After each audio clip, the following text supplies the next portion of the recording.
Dalam program Rakyat Bersuara yang dipandu Aiman Wicaksono, pengamat politik Rocky Gerung menyebut jika ada satu TPS saja yang curang, artinya pemilu sudah gagal. Oke, perumpamaan juga.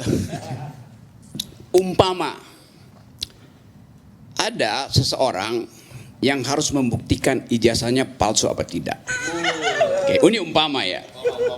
Setelah Seru ini sampai ke pengadilan. ini biasa aja nih. Dipanggil ahli kimia untuk melihat komposisi kertas itu sesuai nggak dengan kertas yang di awal yang biasa dipakai untuk ijazah.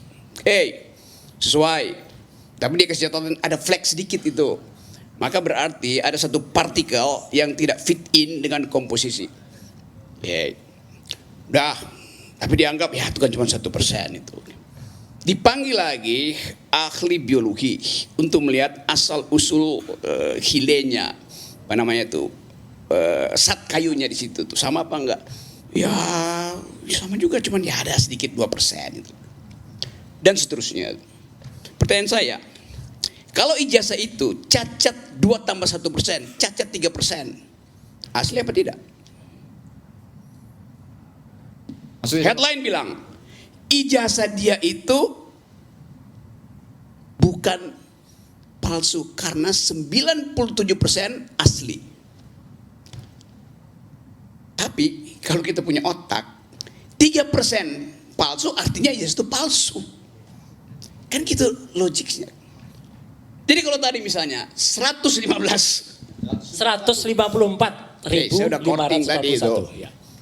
154 dianggap sebagai cacat, harusnya dianggap bahwa pemilih itu cacat. Oke. Tapi nanti debat. Tapi kan cuma 154.000. Oke, saya tambahin 150 berapa tadi? 154.541. 154.557. Naik sedikit. Sampai hari ini kita dapat threshold. Sama seperti Babe Haikal, dulu dia punya jenggot misalnya tuh. Dia cukur sekarang. Jenggot itu apa? Jumlah yang ada di dagunya. Kalau cuma satu jenggot apa bukannya jenggot juga? Karena apa yang menggantung di dagu namanya jenggot. Mau 10 apa segala macam. Itu problemnya itu. Nah kalau saya misalnya bilang, ya oke, 154.000 itu kecil, cuma 19%. Naikin sedikit, 19,5. Naikin sedikit, masih kecil dong. Jadi sampai kapan itu mau dijadikan palsu? Apa mau sampai 50%? Logikanya begitu. Apalagi ini soal suara rakyat.